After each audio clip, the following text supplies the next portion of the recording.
pertama adalah Al-Quran dan kedua adalah hadis. Apa yang kamu sebutkan itu adalah kisah Israeliat. Tidak ada di Quran, tidak ada di hadis, dan bahkan pun ada di hadis. Seandainya pun ada hadis, hadis itu harus dilihat dulu apakah hadis sahih, hadis maudhu, hadis palsu, atau hadis mungkar. Nah, jadi kalau sumbernya itu dari orang Yahudi, maka masuk kategori kisah yang kami tidak perlu percaya, tapi kami boleh tahu, atau yang disebut dengan kisah Israeliat. Nah, banyak orang Kristen yang datang kepada kami umat Islam bertanya bukan tentang dalil Quran yang sahih, tentang hadis yang sahih, tapi tentang kisah-kisah Israeliat. Nah, jadi kalau memang ada pun hal seperti itu, ya, ini sorry nih aku komparasi. Sebenarnya lebih masuk akal kalau singa itu bersin keluar kucing daripada manusia ngeden.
Assalamualaikum warahmatullahi wabarakatuh. Bertemu lagi dengan channel Kristologi Muslim, channel yang akan memperlihatkan diskusi dan debat lintas agama.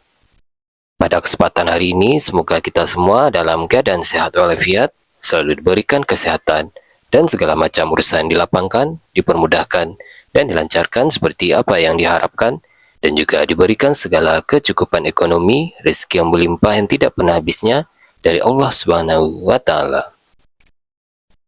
Di video kali ini masih seperti biasa, saya akan memperlihatkan diskusi dan debat lintas agama di mana nantinya apologet Islam dan oknum Kristen akan saling bertanya dan menjelaskan agama masing-masing. Yang mana kita akan bisa menilai mana agama yang benar-benar bisa diterima dan dipahami secara akal pikiran manusia yang berakal. Di video ini juga kita akan melihat diskusi dan debat Unirifa dan apologet Islam lain dengan beberapa oknum Kristen yang mana kita bisa mendapatkan ilmu dan pengetahuan tentang ajaran Islam dan ajaran Kristen. Dan bagaimana berjalannya diskusi ini, apakah akan berjalan tenang dan santun atau malah sebaliknya memanas, di mana biasanya oknum Kristen jika tidak sanggup menjawab pertanyaan dan juga tidak terima ajaran dan isi kitabnya dibahas, mereka akan emosi dan marah, bahkan sampai menghujat pribadi atau ajaran. Nah, daripada penasaran dengan diskusi dan debat ini, mari kita simak saja videonya sekarang. Lanjut. Oke Bang, kalau gitu kamu sudah berusaha membantah tentang Muslim, aku mau tahu nih, adakah kamu sekarang ini sedang mau kasih tahu sama kami demi pemaksaan Yesus ini Kristen? Terus kenapa Yesus? Ada tidak Yesus? Kalau kemudian Muslim kamu bilang ditidakkan, kalau Yesus ini adakah kisi-kisi pengajarannya Kristen? Yesus itu nggak punya agama. Gimana? Kata siapa? Kata saya. Nah, agama. Inilah aku bilang, saudaraku, kalau kemal diskusi begini dan kata kita itu pembohongan namanya. Di sini ini pengetahuan, bukan pembohongan penipuan. Di dalam Matius 5 nomor 20, Yesus bilang nih, jika hidup keagamaanmu tidak lebih benar daripada orang Yahudi dan ahli Taurat, orang Farisi, kamu tidak akan masuk ke dalam kerajaan surga. Berarti dia sedang tahu agama. Agama itu diatur oleh Tuhan supaya kita dibedakan dengan hewan. Buktinya, Islam menutup aurat, tidak seperti anjuang yang jalan-jalan telanjang. Islam ada aturan, bahkan akil balik ada. Tidak boleh sama saudara, tidak seperti anjuang yang boleh sama mamanya sama adiknya. Jadi Yesus ketika mengajarkan agama, lebih tepatnya kita bilang Muslim karena dibenarkan dengan ayat. Kedua, karena dia punya aturan. Ketiga, karena memang itulah dia bukti utusan Tuhan kepada Bani Israel. Namun ketika kamu membantah sekarang, apa kemudian yang kami mau dengar? Buktinya di sini tidak ada yang kami boleh dengar, hanya membantah taunya, tapi untuk pembenarannya tidak ada, kan gitu. Lanjut Bang Ben. Oke, aku lagi lah kalau gitu. Lanjut yang tadi ya, jawaban yang tadi. Katanya kan Yesus Muslim. Terus Allah itu nggak bisa dipanggil Bapa. Lalu letaknya di mana? Letak Muslimnya Yesus di mana? Coba. Oke Bang Ben, kamu lagi. Dikit ya, Abang ya. Sebelum ke Bang Alida ya, saya kasih lagi ya ayat yang tadi ya. Ingat, ini Lukas 6 nomor 40 langsung pakai bahasa Aramaik, bahasa sehari-harinya Yesus. Nggak boleh tutup logi ya, Bro. Loh, ini Lukas nomor 640 ini bahasa Saya kan Aramaik, udah bahasa minta, sehari-harinya Yesus. saya minta tadi syahadatnya. Tenang, sabar. Dan nggak boleh cocok Anda nggak logi. punya adab ya? Anda nggak punya adab. Bukan masalah nggak Ketika punya saya adab. menjawab, Cocok logi itu sesat namanya. Ketika saya mau menjawab, Anda diem. Saya diem dari tadi. Ketika Anda ngerocos, ya. Bahasa asli Baru ngomong tapi Yunani. Walaupun Ini kenapa kok pada kejang-kejang dikasih original teks? baru ngomong masalahnya dari Original tadi. teksnya pakai Yunani bukan Aramaik. Gimana sih kau belajar? Jadi Yesus itu bahasa Yunani. Sejak kapan Yesus bahasa orang Kamu Yunani? ngomongin Lukas itu bahasa Iya, kapan disuruh original Yunani. Pejuang satu-satu, pejuang satu-satu, sabar. Pejuang, Originalnya saya Lukas tanya. Aramaik. Membantah lah kami Bahasa nanti. sehari-harinya Yesus bahasa apa? Nggak usah Bang Ben, lanjut aja yang tadi. Nggak usah. Iya, ini makanya ini saya bawa yang pakai bahasa sehari-hari Yesus. Apa dia bilang di situ? Entalmet naale karabo sheken ke Adam Muslim iya karabo. Dia nyuruh muridnya jadi Muslim. Bayangin coba. Ini bahasa sehari-hari Yesus ini. Bukan bahasa Yunani, orang Yesus bukan orang Yunani. Dia berbahasa Aramaik. Ya, Ngerti nggak? Ngerti nggak artinya? ya masih mau bantah. Teks ada. Artinya apa? Iya. Muslim. Tunjukkan Muslim. Kalau dalam mana? bahasa Tunjukkan. Muslim kalau dalam bahasa Aramaik, Iya. kalau dalam bahasa Arti panjangnya Arab apa? adalah Muslim. Arti panjang Muslim. apa? Jangan cocok logi, Bro. Memang Sesat bahasa kau. serumpun. Kalau Itu bahasa Ya, serumpun aku juga memang. tahu itu bahasa serumpun. kalau Allah nggak bisa Ya. disebut Tapi Bapa artinya apa? atau Terus kamu mau ya, bantah di sini ada kata Muslim. dengar, dengar, Mau dibantah? bentar Pejo, Memahami kalimat pakai satu kata kan nggak bisa. Seluruh dengar. Lalu terus kamu bantah apa? membantah. Coba bantah. Jangan cocok, Kan nggak gitu. jangan cocok logi, Gini, Bro. bentar izin. Jangan Kalau Anda bagaikan mau bahasa bantah, daerah dengan bahasa Indonesia. sabar. Kenapa jadi kejang? Kalau Anda mau bantah saya, tunjukkan mana salahnya dan bagaimana benarnya. Silakan. Iya, itu sepatutnya. Bukan Bukan main ludah. Itu orang gila namanya. Tunjukkan mana salahnya dan bagaimana benarnya. Jangan main ludah depan saya. Silakan. Salahnya itu Kamu cocok bisa logi. Ketika Anda membantah, Di mana salahnya? ketika Anda membantah, Seperti apa benarnya? maka harus ada dasar supaya kami tahu ini dasarnya kamu membantah pakai apa? Saya Pakai cuma mulut. minta kamu artikan artinya apa? Apa yang diartikan lagi? Silakan. Dalam bahasa Indonesia, saya nggak paham bahasa Di mana Arab. yang salah? Tunjukkan di mana salah Sekarang dan ini gini, benarnya.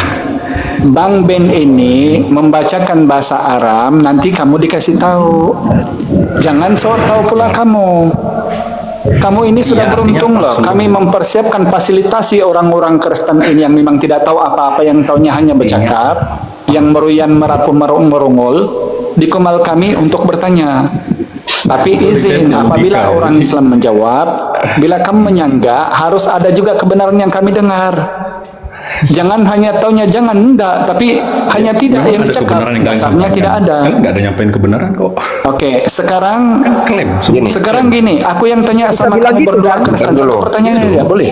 Bentar dulu. Bentar Bang Hidayat, sebelum ke Bang Nah, Ali takut Hidayat. ditanya kan? Makanya kami persilakan kamu Saya bisa bertanya. ngomong sebentar. Kalau Bang Allah Ali nggak Hidayat. bisa dipanggil Bapa, Sebentar, saya bisa ngomong letak sebentar. muslimnya Yesus di mana? Sebentar, Itu diam ya. lucunya di situ. Teman-teman lihat sendiri ya bukti ya. Ketika kami membawa data, bahkan menggunakan bahasa Aramaik, mereka hanya bisa pokoknya salah, pokoknya salah. Orang nggak sekolah itu seperti itu. Kalau orang terpelajar dan sekolah, ketika dia menyalahkan sesuatu, dia tahu salahnya. Oh ini salahnya, dan dia tahu benarnya. Benarnya seperti Letak ini. kedunguan Bukan seseorang pokoknya ketika salah, dia pokoknya cocok salah. logi, bro. Ini adalah bukti kalau orang tidak sekolah. Enggak, letak Ya. kebotolan seseorang ketika dia mencocok Salahnya yang Oke, mana? oke, Coba tunjukkan udah Bang Ben, salahnya. udah. Sekarang Greting, kamu yang paling pintar di sini ya, kami yang betul. Aku mau tanya sama Anda. Jangan cocok logi. Oke, dengar pertanyaannya, dengar. Seperti kami bersedia mendengarkan pertanyaan kamu. Pertanyaan saya begini. Adakah Iya, Yesus pertanyaanku aja menyuruh kau nggak kamu bisa ke gereja jawab menuhankan gimana? Tritunggal? Kau aja nggak bisa jawab pertanyaanku gimana? Kalau Sejak kapan kami tidak bisa jawab? Sekarang kalau giliran aku Allah nggak bisa bertanya sama dipanggil kamu. Bapa, Dengar pertanyaannya. Adakah Yesus yang kami bilang Muslim tadi mengajarkan Kristen ke kalau gereja Allah menuhankan nggak bisa dipanggil Tritunggal? Bapa, lalu letak Yesus jadi Muslim di mana? Itu namanya Hei! cocok logi. Ah, udah dibawa kau. Jadi Muslim kau dibawa. Udah lanjut Bang Ben. Orang yang begitu bukan mau dialog. Kak, saya Kami mau bilang bertanya ya, Kak. Kami persiapkan fasilitasi Kristen yang memang tahunnya merapu merian merongol saja di atas Kumal untuk bertanya. Karena aku pun sebagai Kristen tahu seluruh Kristen yang ada di muka bumi ini apabila ditanya tentang Kristen itu pasti melangak melongo. Jadi sebab itulah kami kasih suruh kamu nanya gitu loh. Jadi hormati kami yang menjawab. Oke, silakan Bang Yanto lagi mungkin dari tadi belum pernah bertanya. Silakan. Iya Kak. Ini Kak, ini pertanyaan terakhir saya sih Kak. Jadi saya pernah membaca gitu bahwa Allah itu katanya menciptakan kucing dari bersin seekor singa. Itu benar nggak ya Kak? Gak ada. Bukan Bang. Allah yang menciptakan, Bang. Dari mana ayatnya itu, Bang? Kamu jumpa Allah menciptakan kucing dari bersin seekor singa. Itu Itu di dari mana ya, cerita Bapak? Batrah Nabi Nuh Kak. Mana Enggak, ada? Bang. Coba kalau bertanya, pahami pertanyaan kamu, dasarnya dari mana? Enggak ada aku pernah terbaca Allah menciptakan kucing dari bersin seekor singa. Enggak ada. Itu Kalau dari Bible kisah Nabi Nuh itu Kak. Itu mukjizatnya Nabi Nuh. Jadi pada waktu itu karena banyak tikus, maka untuk dijaga kapal bahtera ini supaya jangan cepat rusak, maka Nabi Nuh ini berdoa minta sama Allah. Maka diusaplah muncungnya singa itu, akhirnya jadilah kucing. Itu Bukan Allah Israeliat yang tuh bang. menciptakan kucing, Bang. Itu Israeliat tuh bang. Itu cerita orang Yahudi itu sebenarnya.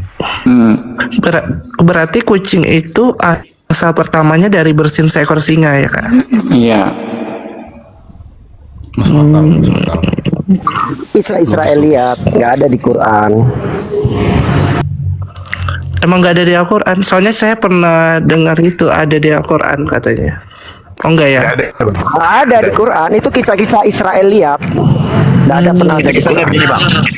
Itu kisahnya ketika zaman Rasulullah dulu ada orang-orang Yahudi yang masuk ke dalam Islam, memeluk agama Islam. Lalu mereka bawa cerita-cerita dari keyahudian dahulu. Dan cerita itu didengarkan oleh sahabat-sahabat.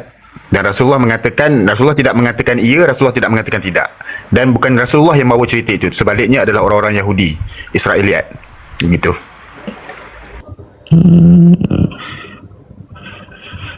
Itu dalam Quran apa dalam hadis itu? Bang Yanto, Tidak. Anda salah itu. Tidak ada Pertanyaan yang sudah begitu Tidak yang ada sudah dalam hadis. jelaskan yang tidak penting. Bang Yanto, Hadis dalam Al-Quran. Ya. Oh nggak ada ya, dalam hadis pun nggak ada ya Kak ya? Tidak ada. Nggak ada. Ben. Hadis itu perkataan Nabi. Nggak Ya, ada udah. Nabi pernah mengatakan seperti itu. Ya. Jadi gini ya Mato. Kami ini kan Islam. Sumber pengetahuan kami itu cuma dua. Pertama adalah Al-Quran dan kedua adalah hadis. Apa yang kamu sebutkan itu adalah kisah Israeliat. Tidak ada di Quran, tidak ada di hadis, dan bahkan pun ada di hadis. Seandainya pun ada hadis, hadis itu harus dilihat dulu apakah hadis sahih, hadis maudhu, hadis palsu, atau hadis mungkar. Nah, jadi kalau sumbernya itu dari orang Yahudi, maka masuk kategori kisah yang kami tidak perlu percaya, tapi kami boleh tahu, atau yang disebut dengan kisah Israeliat. Nah, banyak orang Kristen yang datang kepada kami umat Islam bertanya bukan tentang dalil Quran yang sahih, tentang hadis yang sahih, tapi tentang kisah-kisah Israeliat. Nah, jadi kalau memang ada pun hal seperti itu, ya, sorry nih aku komparasi.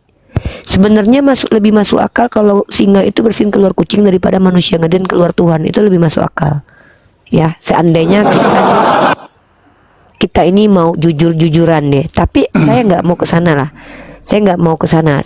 Kalau kamu sekritis ini, saya justru senang dengan orang Kristen yang kritis. Tetapi jangan sampai tajam ke agama lain, tapi tumpul ke agama sendiri. Itu. Nah, jadi kalau memang kita sepakati bahwa kalau tidak make sense dalam agama saya, kamu boleh tolak agama saya, tapi minimal jangan hipokrit. Jangan jangan ganggu dulu. Kalau seandainya Anda mengganggu saya lagi bicara, ya, artinya Anda tidak siap mendengarkan ucapan saya. Jadi kalau misal kamu sekritis itu terhadap agamamu, harusnya kamu tidak jadi Kristen. Karena kalau bersin keluar kucing itu menjadi hal yang aneh.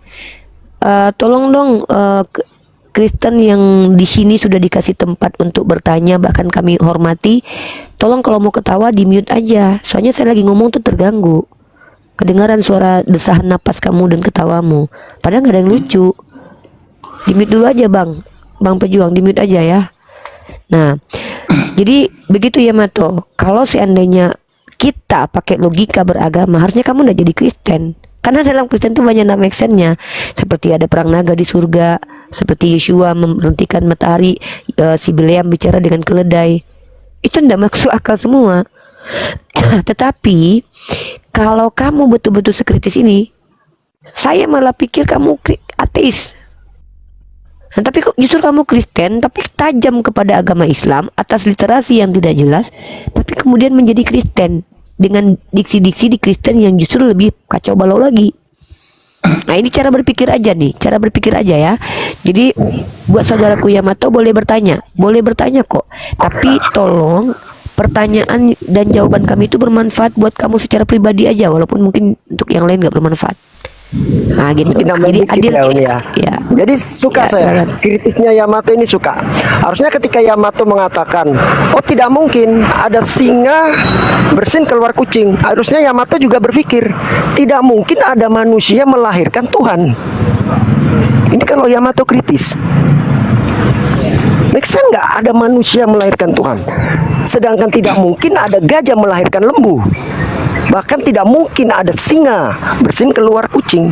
Harusnya Yamato juga berpikir, masa mungkin ada manusia melahirkan Tuhan? Ini kalau kritis. Silakan dilanjut. Baik Kak. Gini juga kayak bener sih kata Kak Ben itu, dan kita kan semuanya asalnya dari Adam ya gitu. Kalau Adamnya satu, kenapa manusia di muka bumi itu beraneka ragam bentuk fisiknya gitu? Karena nenek moyang kita kan satu ya, Adam gitu. Di agama Kristen juga ada Adam, di Islam juga Adam. Itu aja sih, makasih. Pertanyaan terakhir. Ya, tapi simpel kalau itu Makasih. jawabnya, Bang. Bisa saya Simpel jawab? sekali jawabnya itu. Boleh saya jawab? Kira-kira ini, kalau semua manusia di bumi ini macam aku, siapa yang al-hidayah sekarang? Semua macam aku nih. Betul. Nah itu. Begitu Iya. juga kalau Jadi- Allah ciptakan semua manusia ini kaya, siapa yang membuat nih bangunan, Bang? Nih rumahku tempat tinggalku ini siapa yang buat nih? Karena semuanya kaya sudah. Mau membeli rumah, tukangnya tidak ada. Begitu juga kalau Allah menciptakan semuanya muslim, buat apa Allah ciptakan yang namanya neraka? Simple jawabnya itu, Bang. Tapi maksudku tadi itu, betul ini teman-teman bilang, Bang Yamato, kalau Anda coba kritisi Islam, Bang, yang namanya Kristen 1000 bahkan bermiliaran lebih tidak masuk akal daripada Islam. Sederhana mungkin, Bang. Tuhan, jangankan untuk dilahirkan, Bang, bahkan sudah lahir pun kamu coba cernya dengan akal. Ini yang membuat aku juga dulu mikir, Tuhan ini kan memberi perlindungan sama manusia. Patutnya ya. Dia memberi rezeki, makan, perlindungan sama manusia. Yesus ini bang, yang namanya Yesus yang dituhankan oleh Kristen, 32 tahun menumpang di rumah manusia bang. 32 tahun dia dikasih makan oleh manusia. Hanya kemudian dibuat di Yunani, kau mengakui dia, harus kau akui dia sebagai Tuhan, maka Yesus adalah Tuhan, langsung diimani buta-buta. Jadi harus kritis Bang Yamato. Mudah-mudahan kamu tahu membedakan yang mana pencipta, mana ciptaan. Baik, Bang Milo. Saya jawab sikit tentang Adam tadi ya. Sebenarnya soalan tu kalau kita pandang dari sudut genetik, ilmu biologi, sebenarnya ada jin resesif dan dominan, tapi mungkin terlalu teknikal, sukar difahami. Tapi saya gunakan pendekatan mudah aja. Saya percaya Abang Yamato ada teman-teman, ada saudara mara, ada jiran tetangga dan lain-lain yang anda boleh lihat ibu dan ayahnya bernikah, berkahwin, tapi anaknya itu lahirnya beda-beda. Ada yang tiba-tiba rambutnya kerinting, ada yang tiba-tiba albino. Albino tu yang putih tu. Mak bapaknya hitam, tapi anaknya warna putih, merah. Macam orang Eropah. Albino ada. Ada yang mak dan ayahnya pendek, tetapi anaknya tinggi. Itu pun ada. Ada juga yang mak dan ayahnya tinggi, tetapi anaknya pendek. Jadi orang yang, apa nama? Itu dipanggil apa? Kekerdilan tu. Kerdil tu orang ketot tu. Tak tahu kalau bahasa Indonesianya apa ya.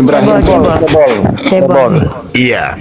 Jadi, apabila orang ketot, ada yang orang yang tinggi, ada orang yang putih, ini berkahwin pula dengan orang-orang lain, akan melahirkan anak yang berbagai. Maka, itu baru depan mata kita puluhan tahun. Sedangkan manusia ini, sejak zaman Nabi Adam tu, kalau dikira-kira, ribuan tahun. Sampai mungkin lebih 10,000 tahun sejak Nabi Adam sampai ke kita. Maka tidak hairan, tidak pelik berlakunya kepelbagaian orang. Kerana dalam ilmu sains juga ada yang dipanggil, mungkin abang boleh Google, dipanggil phenotype dan genotype. Bagaimana phenotype dan genotype ini menentukan bagaimana anak yang akan terhasil. Phenotype itu akan lahirnya manusia ataupun organisme ataupun hidupan yang berubah rupa bentuknya kerana persekitaran. Itu dipanggil phenotype. Abang boleh Google phenotype. Dan genotype pula, orang itu boleh berubah rupanya atau bagaimana keadaan paras rupanya kerana DNA-nya, deoksiribonukleik acid tu. Itu abang kaji tentang phenotype dan genotype. Kemudian abang belajar tentang jin dominan dan resesif. Langsung abang dapat jawapan kenapa Adam dan Hawa sahaja ibu bapa kita, tapi anaknya beda-beda. Sekian. Boleh tanya ke Bang Milo? Silakan. Ini tadi kan Bang Milo membahas tentang konsep genetika ya. Ada fenotip, ada genotip. Kalau genotip itu kan sifat yang tampak dari dalam. Kalau fenotip itu kan sifat yang tampak dari luar. Terus abang membahasnya tentang dominan dan resesif. Gen dominan dan resesif. Tadi ada analoginya, misalnya ada orang yang tinggi anaknya bisa pendek gitu. Itu kalau secara konsep itu peluang abang. Jadi peluangnya itu cuma 25%. Nggak ada peluangnya 50% seperti itu. Kayak T besar, T besar, T kecil, T kecil, T besar, T kecil, T besar, T kecil, gitu. Betul. Dan yang saya tanyakan ini dasarnya dari Adam. Adam itu kan ada Hawa, ada anaknya. Secara konsep anak pertama dari Adam dan Hawa itu pasti menurunkan sifat genotip dari Adam sama Hawa itu dulu. Dan anak dari Adam ini pasti melakukan perkawinan sesama anaknya. Karena dia asal usul manusia. Nggak mungkin melakukan perkawinan genetik dengan manusia yang lain. Jadi secara konsep, secara turun-temurun, karena dia melakukan konsep perkawinan anak dengan anak, itu antara gen yang dominan-dominan ya tetap jadi dominan. Antara yang resesif tetap jadi resesif. Kecuali dia melakukan perkawinan dengan gen-gen yang dari manusia yang lain, heterozigot. Itu pasti ada muncul karakter yang baru gitu. Jadi yang saya tanyakan, kenapa kalau asal-usul kita semuanya dari konsep Adam gitu, kenapa ada orang negro, kenapa ada orang Eropa, orang ini, orang ini. Kalau masalah rambut, genetik itu masih saya kayak rambut keriting, lurus, kulit gitu. Tapi ini sudah perbedaannya itu sudah banyak banget gitu. Jadi kalau secara konsep sih kayak kucing aja ya Bang ya. Kalau kucing dari zaman dulu sampai sekarang kan secara konsep kucing bentuknya seperti itu. Tapi itu direkayasa genetik sama manusia. Jadi bentuknya banyak-banyak itu rekayasa genetika manusia gitu. Okey, baik. Jangan Itu aja sih. Terima kasih, ya Bang. bang. Sedangkan Okey. rambut Tuhan saja beli gondrong kalau keresahan. Itu aku bilang kritis dulu anu lah. Okey, baik. Gini. Kalau masalah rambut saya itu interpretasi aja sih, Bang. Jadi Sabar sebentar. Yamato, baik. Siapa yang boleh menentukan atau memastikan bahawa jin, okey, kamu erti nampaknya kamu faham homozygot dan heterozygot. Okey, bagus. Mana Iya, senang menyambung. Siapa yang boleh tentukan bahawa di dalam diri Adam itu, di dalam dan Hawa itu DNA-nya hanya homozygot sahaja? Kan tidak ada. Boleh jadi di dalam diri Adam dan Hawa itu ada DNA yang heterozygot. Maka selepas perkahwinan yang berulang kali akan mengeluarkan jin-jin yang resesif. Dan jin-jin resesif ini bergabung pula dengan anak-anak yang lain. Kita bukan cerita 1 atau 2 tahun. Bukan cerita 10 tahun. Bukan cerita 20 tahun. Bukan 1000 tahun. Ini ribuan tahun. Maka boleh berlaku perubahan-perubahan yang lain kerana Adam dan Hawa itu mempunyai jin-jin yang heterozygot. Begitu. Faham tak? Jadi Okey. itu logika yang masuk sebenarnya. Berarti Jadi kamu paham. ini ya Bang Milo ya. Jadi Bang Milo persepsinya bahwa Adam Hawa itu yang heterozigot, genotifnya heterozigot gitu ya. Iya. Oke, Penjelasannya bagus. Kalau heterozigot pun ya nanti kan pasti ada peluangnya nanti yang homozigot. Jadi ada variasi gennya gitu. Iya, Terus betul.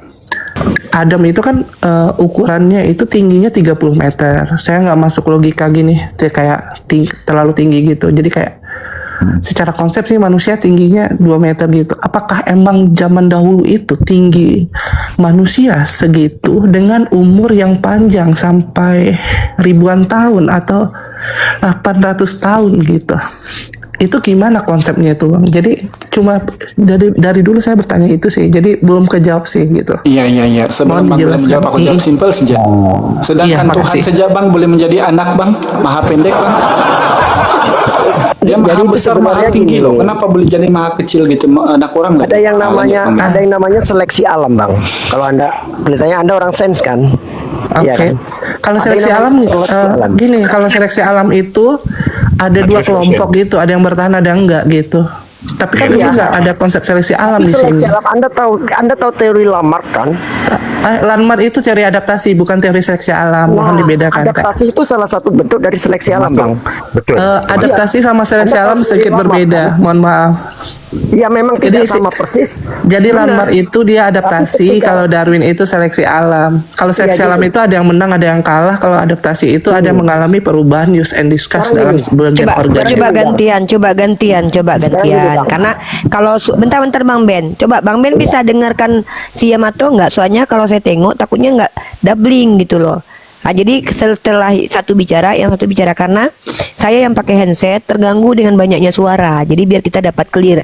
Nah, yang saya tahu Yamato di sini mempertanyakan konsep kehadiran manusia. Sebenarnya Yamato ini sedang mengkritisi atau mempertanyakan konsep seluruh agama, bukan cuma agama Islam. Nah, jadi kita masuk di sini menggunakan kaidah ilmu atau saintifik. Nah, jadi saya harap yang Kristen, maaf ini agak sedikit tinggi karena ini sudah tidak ada lagi kaitan dengan teologi tapi lebih ke saintifik yang korelasinya dengan teologi. Ya, jadi buat yang Kristen baca-baca Google ya sambil mendengarkan diskusi ini. Lanjut. Tapi dengan catatan bergantian biar nggak rusuh. Silakan. Ya, oke. Dikit ya. Ketika Anda bilang bahwasanya Lamarck menggunakan teori adaptasi sedangkan dari menggunakan seleksi alam, adaptasi itu bagian dari seleksi alam, Bang. Ketika sebuah makhluk hidup tidak mampu beradaptasi, dia akan terseleksi oleh alam. Benar nggak? Ketika makhluk hidup tidak bisa beradaptasi, dia berseleksi alam. Kalau iya, tapi tidak semua makhluk hidup yang Ya, bisa memang tidak semua. mengalami seleksi alam. Gitu. Iya, memang tidak semua. Yang saya bilang yang tidak mampu beradaptasi, maka dia akan terkena seleksi alam. Benar nggak? Betul, gini. Kita bagi contoh yang mudah aja. Nah, Okey. Baru-baru ini COVID kan? Okey. COVID ini sebenarnya adalah ulangan wabak yang pernah berlaku di dunia ini. Satu masa dulu pernah berlaku wabak Black Death di Eropah sampai ratusan juta orang mati. Okey. Jadi ketika itu, mana-mana orang yang tidak dapat beradaptasi, tidak dapat bertahan hidup menghadapi wabak ini akan mati. Yang hidup hanyalah yang mampu bertahan. Jadi itu termasuk di dalam seleksi alam ataupun natural selection. Begitu. Dan kita tidak tahu, sebelum kertas diciptakan, tidak ada orang yang merekod, yang mencatatkan apa wabak-wabak yang pernah berlaku sebelum ini. Saya bagi contoh lagi natural selection yang mudah. Ketika di padang gurun ada ribuan zirapah. Zirapah tahu yang lehernya panjang tu ya. Ketika itu ada yang lehernya panjang, ada yang sedikit pendek sedikit, ada yang paling pendek. Tapi jika keadaan ketika itu banyak pokok-pokok yang tinggi, hanya zirapah-zirapah yang lehernya panjang saja mampu untuk makan, maka yang lehernya pendek-pendek tidak dapat beradaptasi akan mati atau akan kurang. Dan hanya tinggal yang leher-leher panjang ini berkahwin dengan leher-leher panjang yang lain, maka melahirkan zirapah yang lehernya panjang-panjang. Begitu. Jadi berlakunya adaptasi ini yang seperti disebutkan oleh Abang Ben tadi, berlaku juga natural selection, berlaku juga genotype dan pelbagai lagi selection di dalam peringkat jin, menyebabkan berlaku perubahan-perubahan yang tidak dapat kita gambarkan. Tapi perkara itu boleh dijelaskan secara saintifik.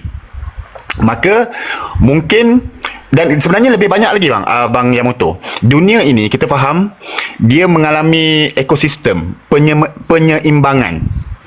Jadi apa yang diimbangkan oleh dunia ini terlalu luas untuk dibincangkan. Contoh, walaupun pokok-pokok banyak habis ditebang, habis dihancurkan di hutan-hutan, sedangkan pokok-pokok itu menghasilkan oksigen untuk manusia. Tetapi paras oksigen di dunia masih kekal 21%. Bagaimana? Sumber oksigennya sudah habis, tetapi oksigennya masih 21%. Rupa-rupanya di lautan sana banyak alga-alga yang muncul tumbuh dengan banyak, menggantikan pokok-pokok yang ditebang di daratan. Jadi di situ ada proses Maha Pencipta mengekalkan 21% itu. Maka ada seleksi alam ataupun tindakan ketuhanan, Tuhan punya tindakan untuk mengawal dunia ini, baik mungkin kerana kalau terlalu tinggi orangnya, jumlahnya bertambah banyak, makanannya menjadi kurang, maka manusia tidak bisa hidup. Akhirnya manusia perlahan-lahan akan semakin mengecil kerana pelbagai sebab.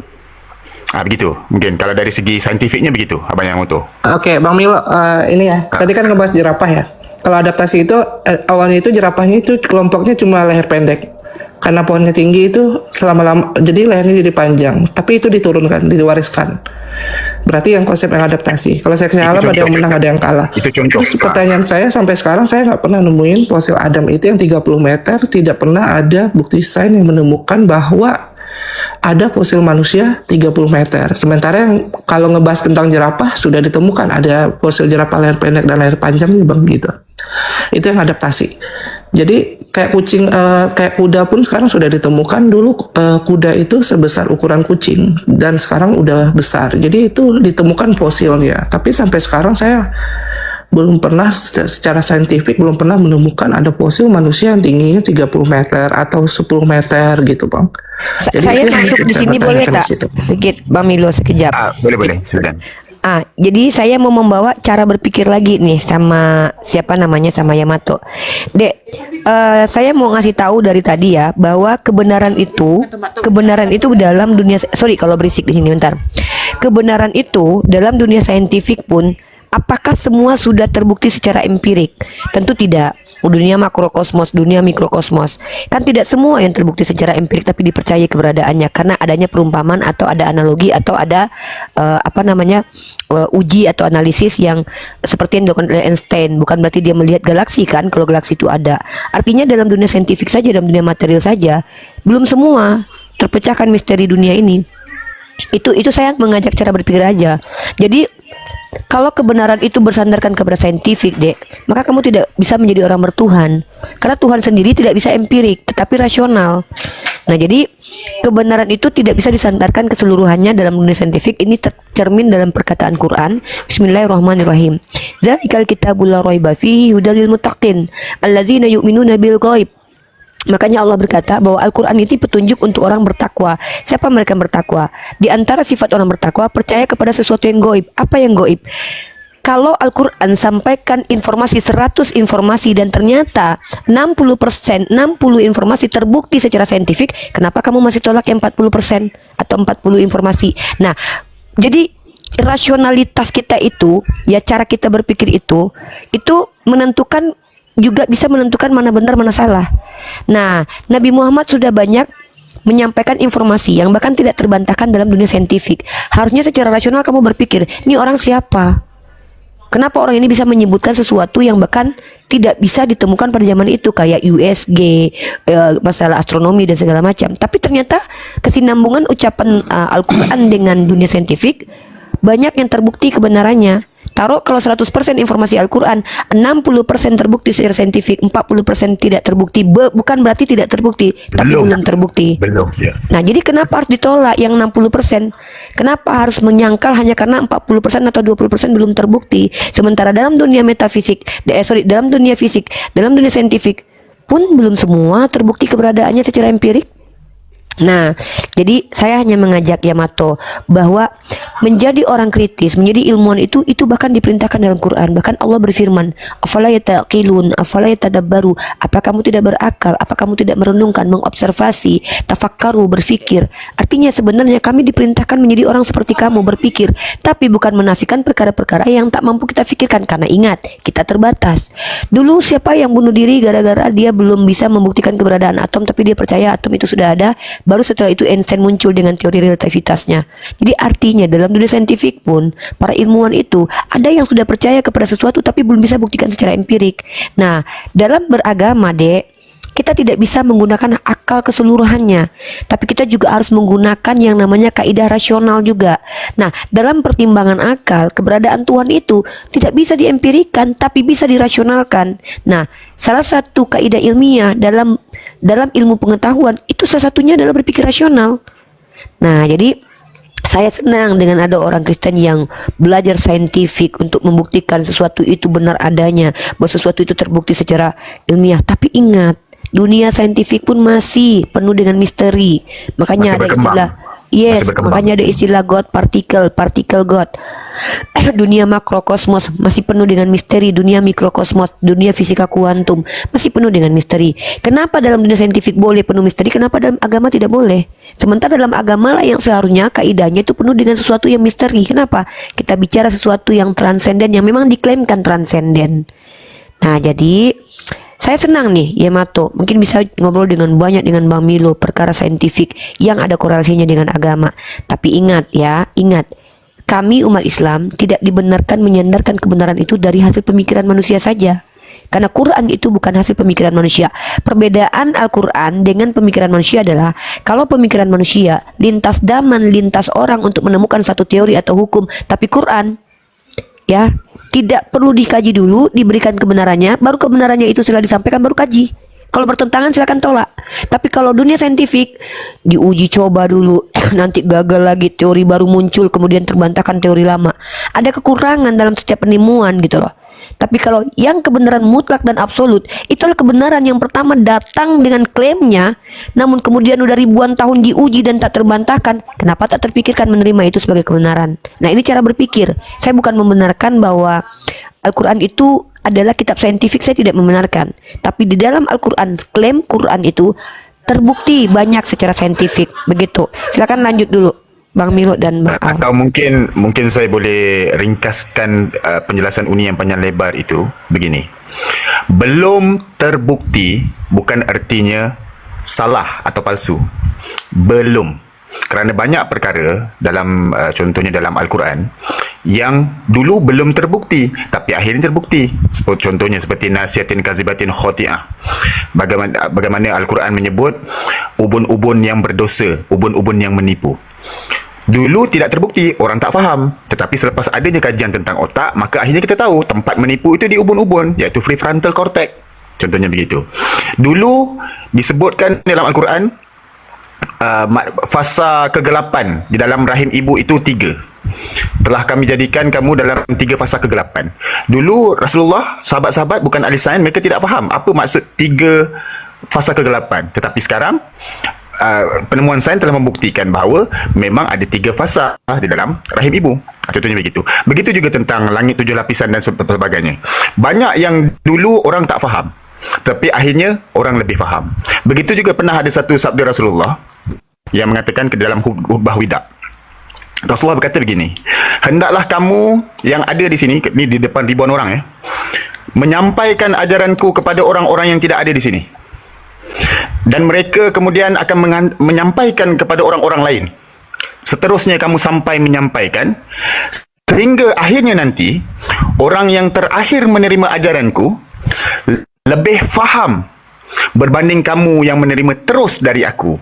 Artinya apa? Rasulullah sendiri tahu pada awalnya orang tidak faham apa ajaran Rasulullah, tetapi nanti orang yang terakhir lebih memahami apa yang Rasulullah ajarkan, dan terbukti pada hari ini. Contoh tadi ayat nasihatin kazibatin khoti'ah, ubun-ubun yang menipu, ubun-ubun yang berdusta. Rupa-rupanya kajian di Queensland University membuktikan bahawa ubun-ubun atau free frontal cortex itu memang tempat menipu. Bagaimana Al-Quran 1400 tahun dahulu telah menyebutkan, belum ada kajian otak, belum ada mikroskop, belum ada imaging teknik untuk mengkaji bahawa tempat menipu di otak itu adalah di ubun-ubun. Maka belum terbukti bukan bermakna tidak akan terbukti. Satu hari nanti kita akan terbukti, sama ada kita masih hidup atau kita dah meninggal dunia. Wallahu a'lam. Terima kasih. Ya, saya nambah dikit ya. Jadi ketika kita bicara sains, sains itu dinamis. Sains tidak ada kebenaran yang hakiki. Kebenarannya selalu relatif sains itu. Karena sains dinamis. Apa yang diakui benar hari ini belum tentu besok diakui kebenaran. Misalnya, ketika para ilmuwan mengatakan yang namanya semesta itu statis, steady state theory, salah satunya Immanuel Kant, orang dulu sepakat, oh semesta itu statis. Tapi ketika Hubble menemukan teropongnya, dia melihat sebuah teleskopnya, dia melihat sebuah objek. Kalau kita pernah belajar fisika ya, teori spektrum cahaya ya. Jadi objek yang berwarna merah itu berarti objek yang menjauh. Kalau objek berwarna kuning kehijauan itu objek yang mendekat. Saat itu Hubble melihat sebuah objek berwarna merah, berarti benar apa yang dikatakan. Ternyata semesta itu bukan statis tapi dinamis, maka runtuhlah teori yang namanya steady state theory. Itu jadi kita tidak bisa menyandarkan kepada bulat-bulat kepada sains. Sains memang salah satu fitur kita untuk memahami sebuah kebenaran. Tapi ingat, sains itu hanya kebenaran relatif, tidak ada kebenaran absolut dalam sains. Itu. Bahkan banyak hal di sains yang sampai hari ini tidak terjawab. Banyak teori Big Bang, kenapa kok setelah terjadinya sebelum terjadinya Grand Unity itu antara massa Planck, bahkan massa Planck berapa suhunya, sains sampai hari ini nggak bisa menjawab. Oke, aku sedikit Bang Ben. Tapi saya suka dengan Yamato ini, dia kritis. Ya, betul-betul. Aku pun suka sama beliau karena sampai mengurik, mencari tahu tentang keberadaan sosok Adam. Tapi kalau akulah sebagai seorang Kristen ya, aku cari tahu dulu. Ini bukan menghujat ya Bang Yamato ya, cuma berpikir aja. Iya. Aku mau cari tahu betul kayak Yesus ini disunatkan. Disunat ini kan ada putungannya kan gitu. Itu putungan itu dulu, betul enggak itu? Kalau memang disunatkan pasti ada putungannya. Nah, ada dua pertanyaan yang timbul. Putungan ini apakah kategorinya juga 100% kedagingan Tuhan, ataupun putungan ini memang diangkat kembali oleh Tuhan masuk ke dalam dagingnya gitu. Kalau kritis kan gitu. Jadi panjang lebar sudah jelaskan sama teman-teman terkait dengan sains, perubahan manusia, fisika dan sebagainya. Kalau Nabi Adam, kalau aku simpel aja, beragama ini agama ajaran samawi ini bukan mencari sosok Adam. Tapi alhamdulillah Islam diberikan dasar melalui hadis dan sirah, yaitu Nabi Adam alaihissalam itu tingginya 30 hasta. Dan itu tidak perlu lagi kami cari tahu, ukur pakai tape dulu, harus aku sama-sama Adam berdampingan dulu, tidak perlu, karena ada pemberitahuannya yang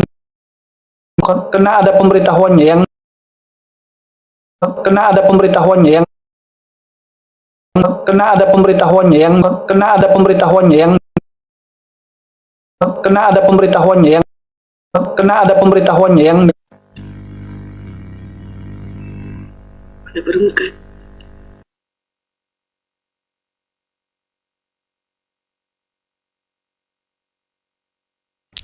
Aduh, maaf teman-teman rungkat.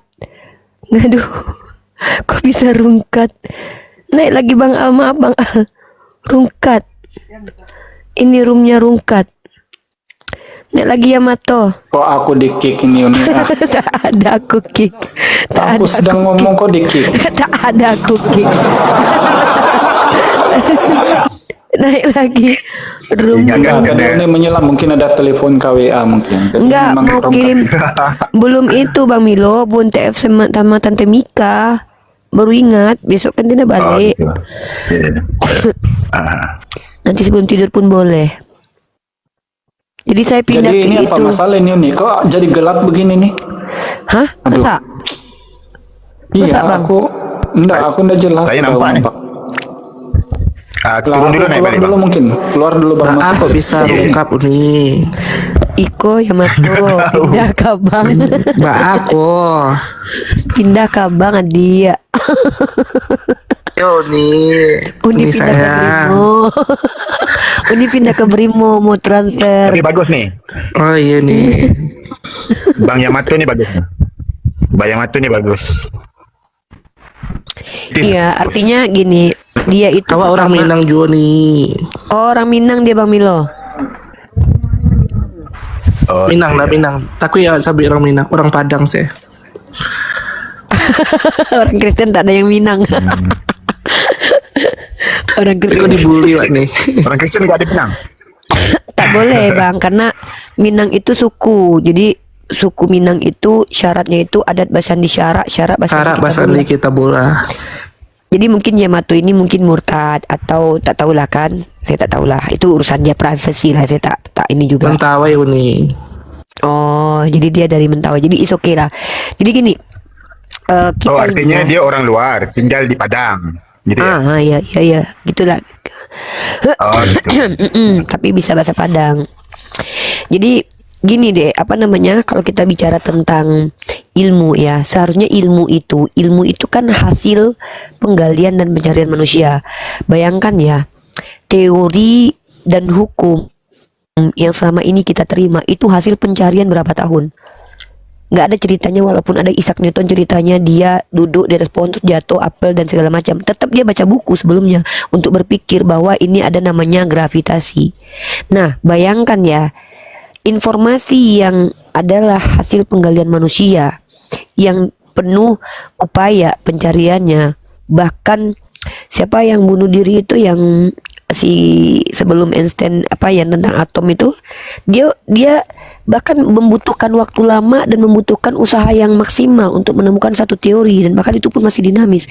Bayangkan seorang manusia nggak pernah baca tulis, nggak pernah menulis, nggak pernah baca, nggak pernah sekolah, nggak pernah kuliah, bahkan tidak pernah melihat laut, tidak pernah melihat langit, tidak pernah melihat segala macam. Tapi kenapa bisa memberikan informasi yang bahkan akurat gitu loh, dan bahkan bisa diuji gitu, dan bahkan ditantang lagi. Informasi yang dia berikan dia tantang lagi, ditantang berkali-kali. Ada 3 tantangan di Quran. Wa in kuntum fi raibim mimma nazzalna ala abdina fa'tu bi suratin min misli. Kalau memang kitab ini bukan dari kami, maka buatlah semisal. Jadi kayak ini klaim besar yang kalau klaim ini terpatahkan dalam 1400 tahun, pastilah orang yang banyak menyerang Islam ini akan keluar dan berusaha untuk menjatuhkan gitu. Tapi sampai detik ini secara ilmiah belum ada satupun yang bisa meniru Al-Quran gitu. Tiruan Bible banyak, apokrifa, bahkan kitab, maaf ya, saya tidak bermaksud untuk menghina saudara yang Hindu dan Buddha. Bahkan para sekolah pun mengakui kitab-kitab terdahulu yang di luar saudara saya yang Kristen ya, itu ada campur tangan manusia atau terlibat distorsi. Tapi Allah mengatakan, Bismillahirrahmanirrahim, Nahnu nazzalna dzikra wa inna lahu lahafizun. Sesungguhnya kami yang turunkan Al-Quran, lalu kami yang menjaganya. Jadi klaim ini bombastis pada masa itu, dan tentu klaim itu bombastis pada masa pertengahan, dan sampai detik ini tuh bombastis. Tapi bayangkan, klaim bombastis ini tidak bisa dibantahkan. Tidak ada yang bisa membantah, belum ada. Bahkan saya pun masih menunggu pembuktian dari, saya sudah 7 tahun berdebat Yang lawan saya itu pendeta dan orang-orang yang mungkin awam pendeta. Bahkan ada yang kemarin itu si Kiaman itu kan ngakunya S2, dia itu saintis, dia ngakunya. Walaupun secara matematik oke lah, IQ-nya mungkin tinggi, tapi bisa nggak dia membuktikan klaim Al-Quran itu terbantahkan? Tidak ada. Tapi yang ada dari Kristen selama ini, bahkan dari sekolah Kristen, Nabi Muhammad pedofil lah, mengawini bocil lah. Gak ada. Dunia apa klaim saintifik di dalam Quran itu terbantahkan tuh nggak ada, Dek. Nah, jadi kita itu menyandarkan kebenaran itu juga dengan rasional. Karena sebelum kamu mencari tahu menggunakan pencarian saintifik, ada dua hal yang diberikan Tuhan sama kamu free. Yang walaupun kamu tidak menggali dengan ilmu, kamu bisa menentukan mana benar mana salah. Itu rasional. Rasional itu pertimbangan akal kita.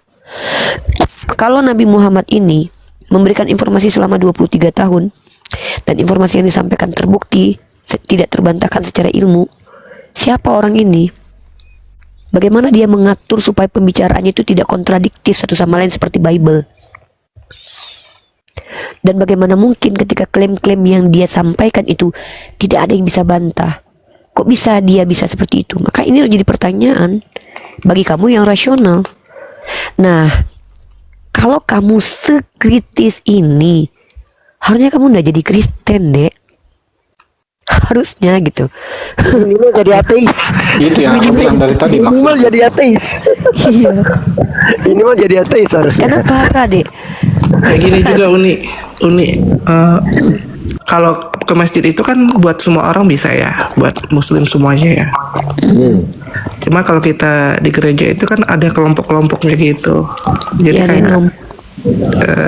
gereja ini buat kelompok ini, kelompok ini, kelompok ini gitu. Denom, Dek. Ya. Apa namanya, Kak? Denom. Oh, Denominasi. gitu ya. Mazhab lah, mazhab. Dan saya bingungnya gitu beda, sih. Bang. Bentar, Dek. Saya harus luarkan nih. Mazhab itu, Bang, mazhab itu kan kita perbedaan firqoh, perbedaan Betul. bukan perbedaan hal krusial. Kalau denom itu perbedaan krusial, Bang. Contoh. Fundamental tak beza kalau mazhab. Iya, kalau kita Fundamental kalau tidak, udah denom itu. kalau kita Islam memang ada perbedaan, tapi hal yang usul, hal yang penting itu kita tidak ada beda. Bahkan sesat-sesatnya ajaran sesat di Islam itu belum pernah ada yang mengatakan bahwa Allah bukan Tuhan selagi dia masih menuhankan Allah. Apakah Tuhan berwujud manusia atau apa, itu tidak ada. Nah, kemarin tuh pernah ada video yang mengatakan Nur Muhammad itu adalah Tuhan. Itu pun cuma satu biji orang atau satu keluarga aja yang itu tidak pernah bertahan ajarannya. Nah, jadi inilah perbandingan perbedaan di Kristen dan Islam. Terus apa ininya, Yamato? Pertanyaannya terkait tentang denominasi itu. Tentang semua boleh ke masjid, tapi apa Kristen beda tu gimana tu?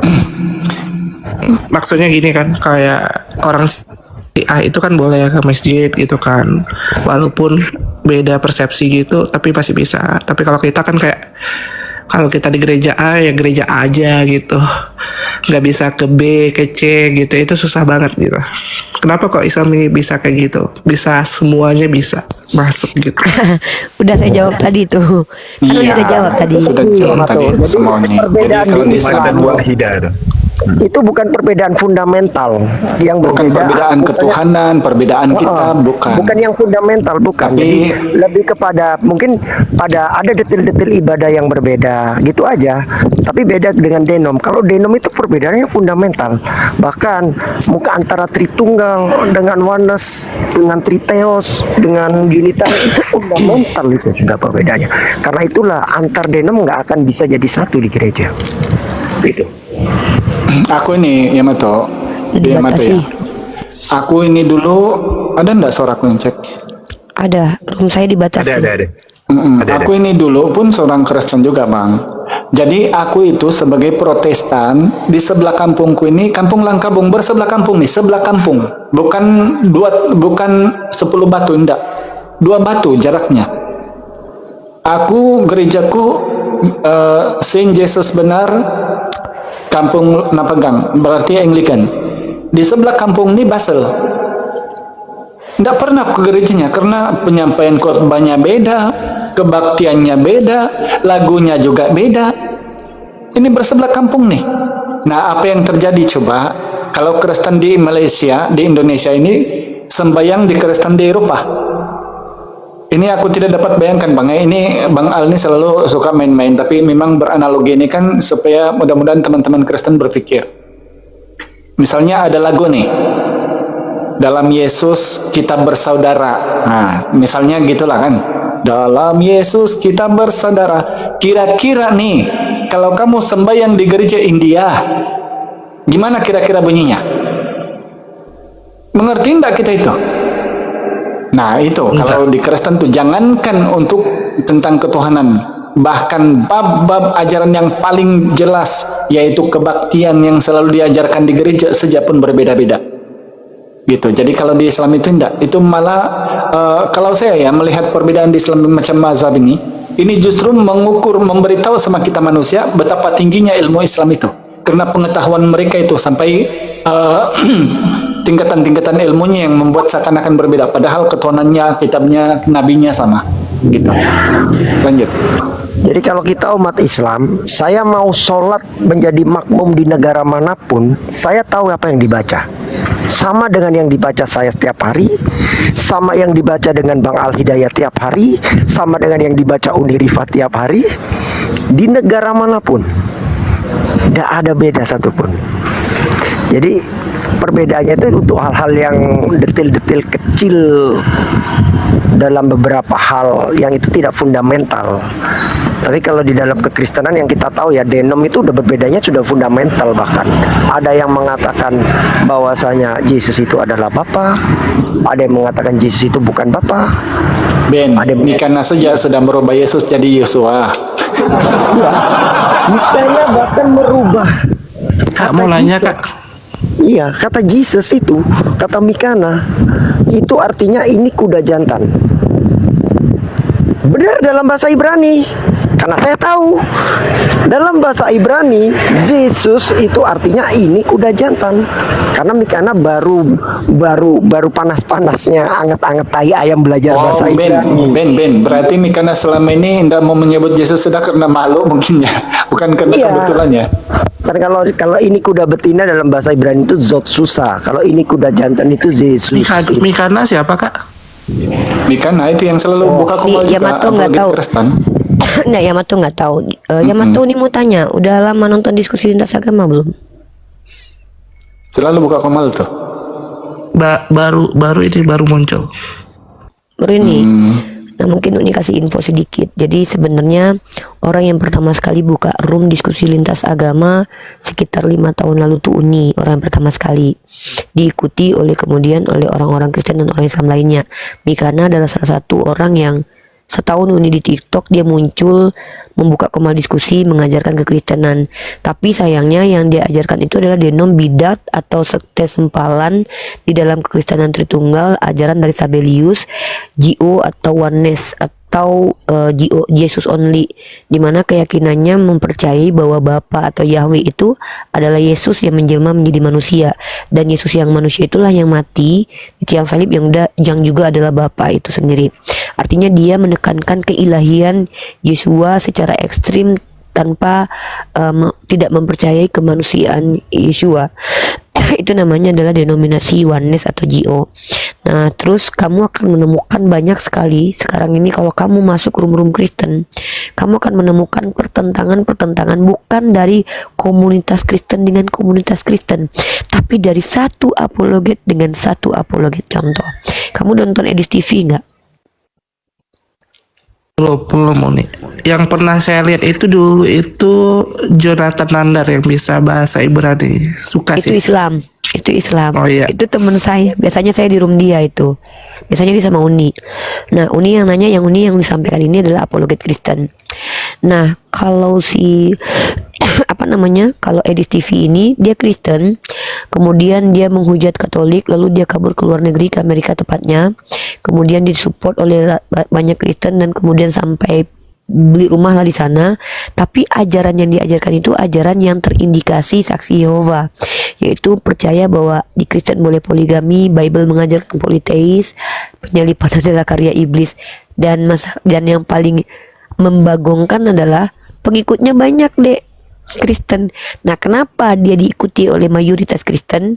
Karena dia menghujat Islam secara terang-terangan dan membabi buta, menggunakan terjemahan-terjemahan yang dia baca dan salah pahami, dan kemudian melogikakan terjemahan di Al-Quran dan hadis.